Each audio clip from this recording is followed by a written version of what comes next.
Small Business Thirsty Thursday happy hour. We have wanted you to be a guest on our happy hours. We've wanted you to be in our videos for probably, a whole bunch of months now. So super excited that we get a chance to talk with you. Hopefully next time we'll actually be sitting across from each other for real. But for now we can be together in the Zoomiverse, as I'm calling it. How are you today? I'm doing good. Awesome. I got to drive around a little bit and drop off some magazines. I did a Facebook post about it. It was fun. I brought the kids. They were reading the magazine as we were dropping them off. So doing good. Yes, we got ours today. I haven't had a chance to read it yet, but I got my little envelope, so I'm excited to take a look.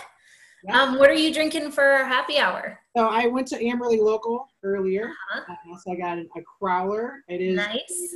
It's a stout. It's a dark beer. So I promised I'd open it on camera. Hold on a second. It's their Crowler. They're back. I love it. Well, that was actually a good one. Nice. Good. Well, I have something special today. This was from a friend, Chris Mallory, Hadley Hartwell. If you're watching, here's the wine that you bought me. It's called, I don't know if you can see it, it's called Rocket Like a Redhead. And nice. Look at her. Isn't she so fabulous? I love her. And it's Sauvignon Blanc. They're so sweet. I told them that Sauvignon Blanc was my favorite, and they put this on my doorstep. So it was super nice.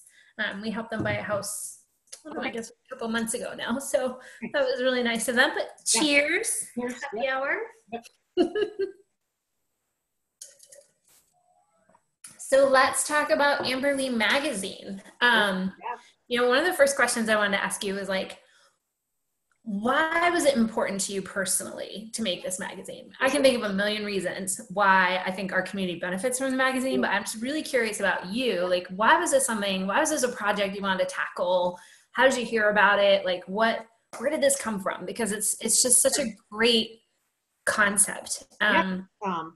I think so many people are not from this area, obviously. There's very, very few people in Amberley even that are even from Cary or North Carolina for that matter. So I love the idea of a magazine, making a huge community feel really small. Sure. That's something that I really see. But what about you? Where did this come from? So basically, we moved here in 2014. And when I moved in, I quickly became the head coach of the Anacondas. Yes, go Anacondas. And I was a stay-at-home dad while I was doing that. And, I did that for years. And then I dabbled in a couple of things. And I had heard about this idea. I went to a BNI, a Business Networking International event. Mm-hmm. And somebody was doing it for another neighborhood. And I just thought, oh my gosh, that would be so cool. Yeah. A travel agent at the time. So, and I was just doing part-time and I was staying at home. And I thought the minute that I want to go back to work full-time, I'm going to do it. I started a little earlier than I wanted because I had a little bit of trouble with my travel agency. It's another long story. I can talk with anybody at some point over a beer, probably. Probably okay that I'm not a travel agent right now, but they are the best. I would for sure say to use them, but I know Awesome. It's a tough time for them. But I just thought it was a great idea, and I thought their whole slogan of our company is bringing community together, and I thought Amberley's for that. Yeah. So what year was that you found out about the magazines? How long were you cooking this idea before it rolled out a few months ago? Probably a good solid year ahead. I guess I was in this position where I was a travel agent, and I was always thinking of what am I going to do next? Yep. And I probably should have thought to myself, I shouldn't be doing this. Because if I'm thinking about what I'm doing next, then I'm clearly not into the thing I'm doing. Yeah. Interesting. But I let the thing I was doing then play out, and then it just become. I woke up after the travel agency kind of went kaput. Woke up and I was like, well, what am I gonna do? And I couldn't get this thought of Amberley Magazine. I was like, it just was still there, and I was like, let's do it. So I had a. What was it that captured your imagination? I mean, I just think it's, like I said, I just think it's a cool idea. I think, you know, putting a family on the cover, telling the family story every single month. You know, I really, I'm a former teacher, coach, current coach, stay-at-home dad. So I am all about helping, you know, as much as I can. Like, I want to help, I want to help, I want to help. And for me, the magazine helps on many different levels. So it helps residents connect with each other. It helps give them an avenue to do that. It also helps businesses connect to residents. So just it all in all, I view it as a very helping magazine. I just think that my job is pretty cool. Yeah, definitely. I've said this to Chad for a while, like that. I mean, I know I grew up in a small town, small is relative, but you know, my town probably had 20,000 people in it. Chad and I lived in a town once that had 200 people in it. So again, it's a matter of scale. But it's a small town in Connecticut, from Newtown, and Newtown to this day still has its own town newspaper called the Newtown Bee, and everybody reads it. It's quite, on Thursdays, that's when the Bee comes out, and everybody reads it. And again, when you live in a place that's very new, like the oldest house in Amberley is from what, like 2006, or at least in Village Square, you know, maybe a little earlier than that if you go to like Arlington Park. If you think about a neighborhood that's new and people aren't from here, I suspect a lot of people who are living here now are from those small towns. And we grew up in an era where print media was a lot more common, and it was the source. We didn't have the internet. You know, we relied on newspapers and maybe a magazine. We didn't even have a magazine in our town. So, you know, Chad and I have talked about that when we were creating Bright Ideas. We're like, we really want to be like a Main Street business. Like, we want people to know us, like us, trust us, know that we care about our community in the same way that like a neighborhood hardware store might be in a small town. Yeah, that's true. You know? And I really think that the magazine is such an important part of that, because people crave that. Like, just because the world has changed doesn't mean that people have changed, right? Like, people still want that connection, like you said. And they're, I don't know, I don't even want to call it nostalgia, because it makes it sound like you're craving something that isn't there anymore. Like, it's more just like getting back in touch with like what actually matters, and how do we connect despite the fact that the world's gone digital. Yeah. So our whole motto of the magazine is social media and print. So what we mean by that is basically that the idea was to take the idea of social media. So the social media is really cool. And why is social media real cool? Because you connect with people no matter where they're at. So I can connect with all my high school friends, all my college friends. Exactly.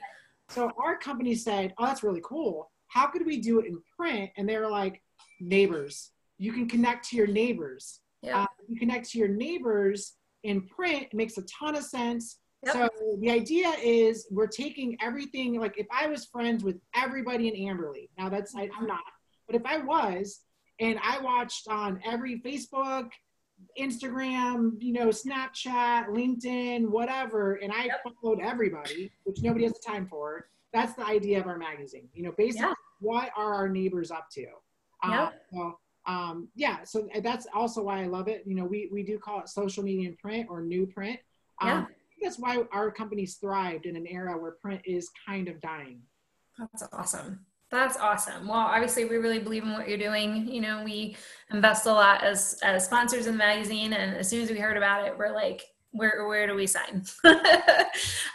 So can you walk us through the magazine? There might be some people that are watching that maybe they live in a different West Cary neighborhood. Can you kind of walk us through it? What are the most important things that you want neighbors to know? And maybe, you know, other neighborhoods that are thinking about starting something like this. Like, what are your favorite parts of the magazine? Yeah. So the reason I love this magazine is primarily because I live here. So I got the privilege of being, you know, one of the only publishers where that's the case. You know, a lot of times with publishers, they really like this idea and they're given a neighborhood.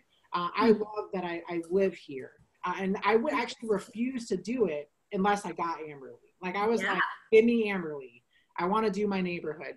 So that's kind of cool. It doesn't mean I'm not going to start another magazine one day, maybe Sure. another neighborhood. I was potentially thinking of Cary Park because it's right there one day. Yep.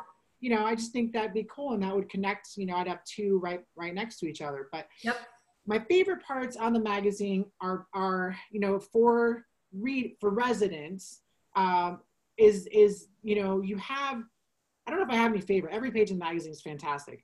But if I had to choose, I would say the best parts of my magazine for residents are ones in which they can contribute. Yeah. So you have the family story. I don't know if you can see it, but that's the family. This is the Nachos. That's the family story. So we do one family every month.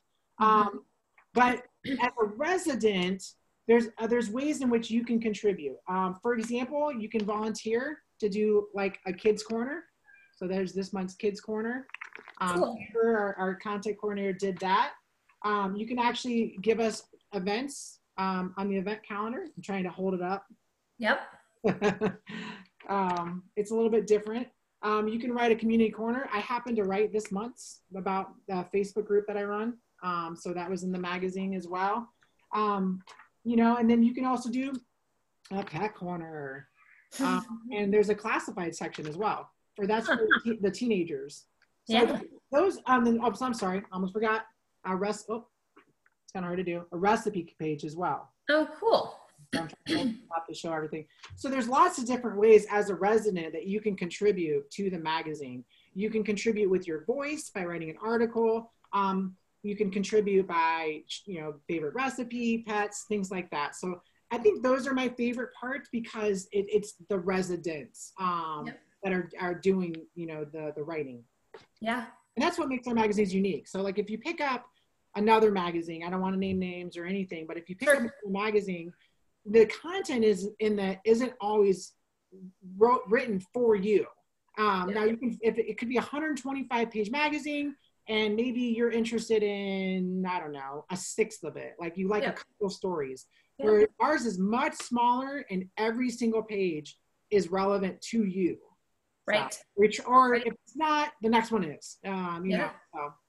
And so what are some examples of topics that people might write about? Like if they were going to take on the community corner, what might be something that you want people to explore? It's pretty much whatever you want. The only rule is positive. It's a positive magazine. So I think that's also why right now it's a pretty cool time for our magazine is we're in a time right now where people are seeing a lot of negative. You know, I'm not getting into it. There's a lot of negativity. I mean, you turn on news, or you turn on Facebook, or you turn on whatever, and sometimes you even have to walk away from it. So the nice thing about us is when you walk away from it, pick up something positive. So our magazines are meant to be reread and reread and reread. I mean, we keep ours in the kitchen, and my wife grabs it to do the recipe, or I do the kids corner with the kids. By the way, spoiler alert, the next kids corner is fantastic. It's for Father's Day. It's a word scramble. Awesome. Fun. It's a lot of fun. So cool. Okay. Well, you know that Bright Ideas is a business sponsor. And so I know Chad and I are really familiar with what the business opportunity is because we jumped on it, like I said. But for people that are watching that aren't familiar with the business opportunity, you touched on this a little bit earlier. What is that business opportunity? Yeah, so we call it a sponsorship. And I know some people are like, oh, isn't it an advertisement? No. And the reason it's a no is think of it this way. A sponsorship is something that we're giving to the residents for free. I think the Amberley Anacondas, that's not free, but it's something you're given to the kids, you know, and it's you know, low cost option, and that's the sponsor. So you're given something, whereas an ad is typically an ask, you know, call here, click here, you know, save $25. When you see a magazine, you see a friendly family. I should probably switch it up, show different magazines, right? It's okay. But you see a different family. So you're getting into a sponsorship, something that people really like getting.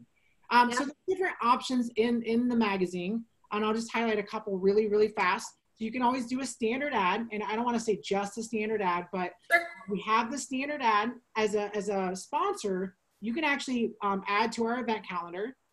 If you have a special event that you want to, like Sweetwater's, their grand opening could be on the event calendar. So as a sponsor, you can get a business profile as well. So that's 300 to 500 words and maybe a couple pictures about your business. Cool.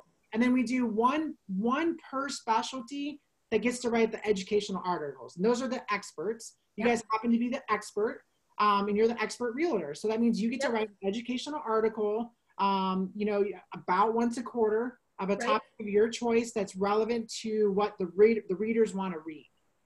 And so those are that's where we get our content from businesses. And the business articles are really well written because they're written for the residents. When you guys have written your articles, I'm sure you've thought about what would people want to read right now. Right. It's a lot of planning because you don't want to throw something out there that people are going to just flip through. So the expert, section is really my favorite because that's where I get my content. So if people are looking at it, I highly recommend the expert. That's my favorite, because of being able to have a voice in the neighborhood. And that's why when we met, I recommended the expert to you guys because I knew you guys had a strong voice in Amberley. And I knew you could, impact change in the community.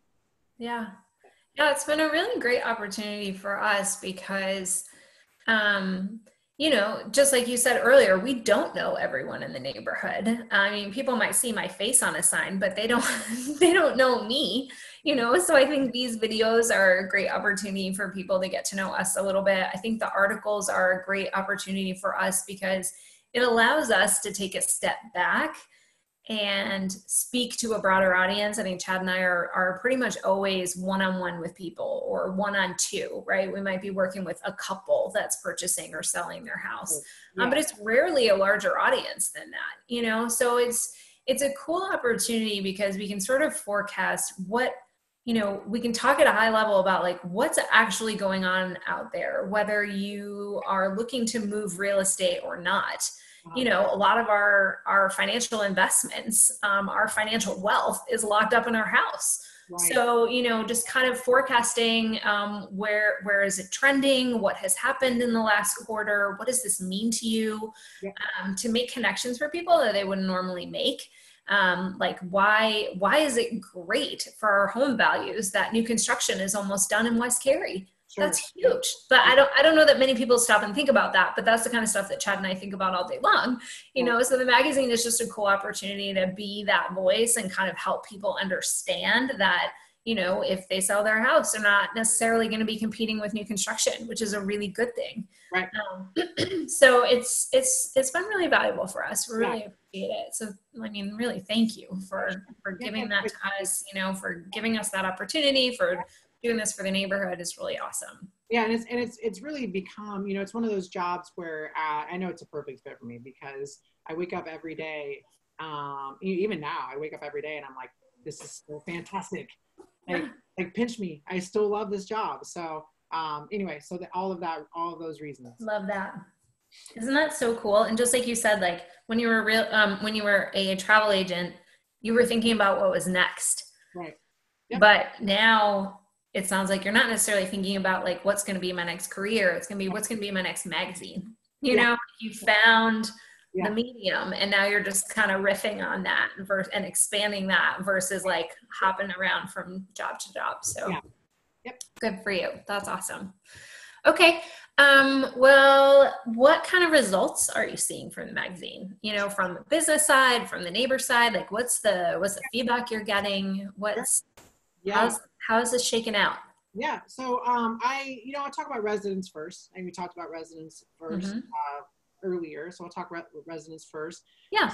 So for residents, that's the most fun part for me. Not that business isn't fun.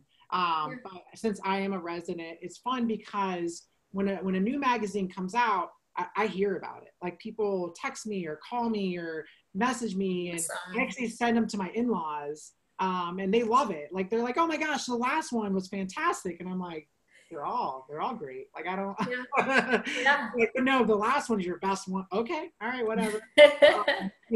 And people are always asking like, who's the next family, you know, who's next? Yeah. And I'm not going to tell you who's next. It's coming out in about a week or so. Uh-huh. So it's really cool, and it's brought me really closer to the neighborhood. You know, I've joined F3, which is a group because Cool. of the magazine. I've made friendships with people because of the magazine, you know. So for me, it's just enriched my life as well. So I encourage everybody in Amberley to read it and pay attention to what your neighbors are doing. You know, I know there's an Amberley Women's Club that started. We put it in the magazine. So I think that, you know, we might have helped them launch it. Absolutely. But that's the resident side. From the business side, you know, the magazine's kind of like a gym. The more that you put into it, the more that you're going to get out of it. So again, I go back to the experts. You know, with the experts, I had an expert write an article and got so much back from that article that they paid for their entire campaign through that one article. And you know, that's, you know, I don't want to name names or companies or anything, but that's a great example. You know, I gotta talk about the last, you know, 2 months. It's been tough for small businesses. And so I can't stand here and say, oh, everybody in my magazine is doing fantastic. That wouldn't be true. I mean, there's some people in my magazine that aren't open right now. You know, I mean, I have a bunch of gyms in my magazines. I have a bunch of sandwich places and things like that. You know, you know, even the Amberley Local is open, but it's very limited right now. So, you know, I would love to stand here and say every single company in my magazine is doing, you know, really great and everything's really great. That's just not reality. And I, you know, I don't think it has to do with, you know, well, obviously it doesn't have to do with whether or not the magazine worked, you know, it has more to do that, you know, a lot of cases they're not even open. And so, you know, we're just looking forward to, you know, I'm excited for them to open. On the other hand, I also want to make sure that, you know, everybody that's making those decisions makes the correct decision. You know, I'm not the one making them, and you know, I'm glad I, you know, that's above my, as a, you know, marketer, that's a kind of above my grade to do that. I get it. Information, and I didn't get hired as, you know, the person to do that. So anyway, but that's, I mean, so I think that, you know, up until that point, I think every single person was very happy with what, you know, what they were receiving and what they got from it. And but I think, you know, that you know, it's been a tough couple of months. So it has. COVID. Man, if anybody's watching this video post-COVID, like, hope you're not dealing with it in the future. It's really rough right now. So my hope is that those companies get back on their feet again and for sure end up being at least okay. But, you know, yeah, I mean, it's just a great opportunity, especially if Amberley is a very important neighborhood for your business. And I still have a lot of businesses in the Amberley that are chugging along, or in the magazine that are doing just fine. You know, I mean, maybe they've taken a little bit of a hit, but they'll bounce back, or maybe they haven't. You know, I've had some companies that are essential and they've been going. You know, I mean, people's, you know, heating and airing still break. Probably more now than ever. Sure do. So they still need those companies to come out, you know. So I have, you know, companies in the magazine that do that service as well. Well, and the cool thing that you're doing with the magazine is just continuing to remind neighbors that these are your neighbors who own these companies, and just continuing to, you know, provide that opportunity for the businesses to collect mind share, you know, just as many visual appearances, or just hearing the business's name when you're in passing, whatever it is. Like, as a small business, I can say that's everything, you know, whether it's name recognition, facial recognition, or exposure to people that you wouldn't necessarily know otherwise. And probably the most important thing for us, we're about 80 to 90% recommendations, referrals. So our name, our face, our reputation, all of that is critical to Bright Ideas, you know. So that, and the magazine really helps with that because now people know us. We may not know them, but they are getting to know us on the pages of the magazine. And so even in hard times, that makes such a difference. Yeah, we'll have to get you guys to be a feature family at some point. So that would be fun. Yeah. Maybe after I get a haircut. Get my eyebrows waxed. We're supposed to be August, and I'm like, with our hairstylist, we're like, when are you opening? Yeah, Chad was just telling me yesterday he thinks it's time for me to shave his head again. I've done it twice, I think. That's not something I ever thought I would do, but I asked my wife, and I said, okay. And she said, I'll give you a haircut, and I think she did okay. So yeah, for sure. It looks good. It looks good. Well, I lucked out that my hairstylist actually cut my hair a little too short last time. So the last couple of months, it's still longer than I typically wear it, but it's not like crazy. Okay, so my last question for you is, if you could reflect back to a year ago, what were your expectations for the magazine? Like, what were your aspirations? You've talked about some of that, but like, what were they? Have they been met? And if we could fast forward a year or two from now, what do you want to see? Like, what would you hope would happen? Yeah, so, I was lucky enough to get this magazine. So in a publisher's world, this is the way it works for publishers, by the way, that you have to get enough backing for your magazine in order to launch it. Okay. So, with most publishers in my business, actually, a lot of them don't make it because it's like you have to get, there's a level you have to get to before that threshold can launch. And a lot of times that can take a publisher 6 months, 1 year. I mean, it just, just kind of depends on when you get the go to go ahead and launch it.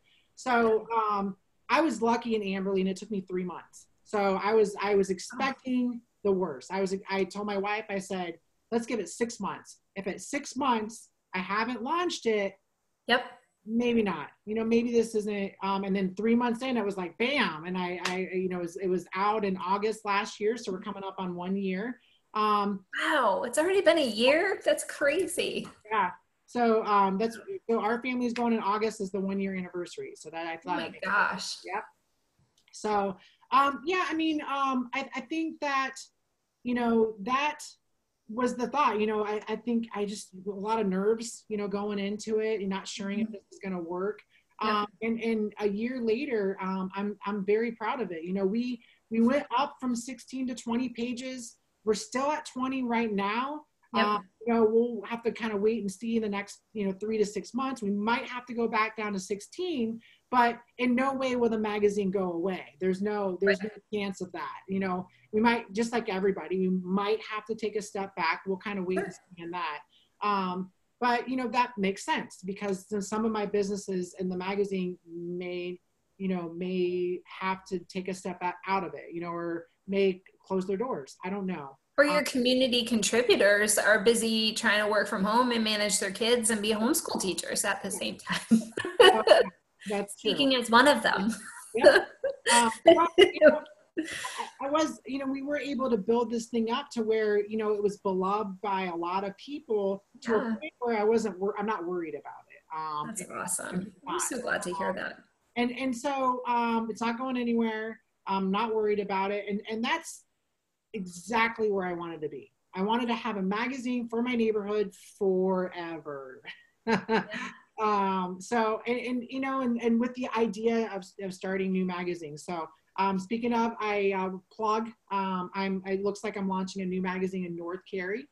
Congratulations. On my way to launching a new magazine in North Cary. So, awesome. I thought I'd plug that. And the idea for that is basically if somebody's in West Cary and they want to expand their reach, then I felt like that was a cool opportunity for them. It's a different area. They could, start to expand. So that's my expansion project. I'm still a West Cary hub, but now it's like, I'm going to expand out and go to a different area. So it's going to be called North Cary Neighbors. And we're going to do it. We're going to launch it. And I'm excited about that, and that's going to be something positive for me in the next, 3 months or so. So I love it. Yeah. I love how much you've used the word positive. And I think that's why we've always resonated with you. It's just that we try to be really, I mean, we're all bright ideas. We just try to be really positive and neighborly and come from contribution. And, you know, it doesn't mean that everything's going to go great all the time, but, and it certainly doesn't mean people are always going to see eye to eye, but the whole point is your intention and where you come from, and you just come from a lot of heart. And I think it really shows. I think the neighbors really see you and understand you, and that's awesome that you're able to do that for other neighborhoods, because I think Amberley is really unique. Like I said, I'm from Connecticut. Like, we don't have planned neighborhoods there. They're just old farm roads that happen to have houses on them. And someone drew a line around the town and named it Newtown, you know, and that's repeated all through New England, you know, but like Amberley, you know, I was out for a run the other day and I was thinking, like, I wonder if the people who designed this neighborhood, like, do they keep up with what we're doing, you know, because this neighborhood must have been thought up probably 20 years ago, you know, and I just kind of wonder, like, who are those people and do they keep up with it? And is this what they imagined? Because it is really something very unique, even in West Cary. It's so unique and it's so special. Yeah. And it's coveted, you know, it truly is. Actually. So part of my day to day is talking to potential sponsors. And when I'm talking to a lot of potential sponsors and I say Amberley, I get a lot of that. You know, a lot of people are like, oh my gosh, nobody ever moves from Amberley because people like it so much. Like the whole like Famberley, I think that's really cool. And I think that's actually appropriate because a lot of people that live here are not from here. Exactly. And this is their new family. You know, I'm the only one in North Carolina. Us too. Like, you know, and so that's, you know, this has become my family. So that's why we came up with the hashtag Famberley. I mean, it just sort of came out one day and we're like, let's keep saying it. And other people say it, which is pretty cool, you know, but it is kind of your family because we're all in the same boat, right? We're all like managing life and raising kids, and now we're coronavirusing and homeschooling and juggling businesses. And if you don't have family around, which 95% of us probably don't, your neighbors do become your family. So there's something, you know, I've thought about that, like what it means to be unrooted and kind of move to a new place. And yet what happens when that place is really nurtured and people create those roots and find each other and really create community. It's pretty cool. I think especially now, you know, I would say, you know, not getting out of the house as much. I'm a lot more connected to Amberley right now. You know, when I do get out, I see my neighbors a lot more, which is great. And you know, you kind of, even if you're talking to them 6 feet apart and, you know, you can still say, it's like a big part of your day is seeing your neighbors now. Like, I'm way more excited. You know, I'm like a puppy dog when I see now. Me too. Oh my gosh! It's humans. Not on a computer screen. How does this happen? For real. This is where we are. I think I saw you a couple of weeks ago walking by with my kids, and I was like, "What's up?" Hello. A month or so. Yeah, I get it. Well, Jason, thank you so much for taking time out of your day and your young, awesome family. Really appreciate you sharing your thoughts with us. And where should people go if they want to learn more about the magazine? How do they get in touch with you if they want to be a part of it as writers, as sponsors, as anything in between? So, so I actually just created a Facebook page. So I had a little bit more time during this time. And so I was like, let's do it. Let's make a Facebook page. And the Facebook page is really for the residents. I'm not really it's not a business Facebook page. It's for the residents. And what I'm going to do is on the Facebook page, I'm going to highlight people that have contributed. So you can go to that. Of course, it's just Amberley Neighbors. I think it's Amberley Neighbors by Best Version Media. You can call me. My number is in the magazine. Let me see. My number's in the magazine. I can just say it right now. I don't really care. It's 919-632-1132. And then you can also email me as well. It's jfoster@ bestversionmedia.com. So that's the name of the printing company. Awesome. Media. I was going to show it. It's okay. It's, will you put that information in the comments when we're all done with this? That would be great. Will do. Yep. Awesome. Thanks, Jason. I hope you have a great rest of your day. Tell your family, tell your wife, thanks for keeping the kids at bay. My son only came in here once, so that's pretty good. We had to make sure that the connection didn't drop. That was the most important thing. She's like, you're going to be in the office. I'm gonna hardwire you in. And I'm like, you do. She's an IT person. And I was like, all right, that's cool. I'm in the office. That's great. Whatever. I don't want to do All right. Well, thanks. Hope to see you around the local sometime soon, and have a good rest of your night. You too. Bye, Jason. Bye.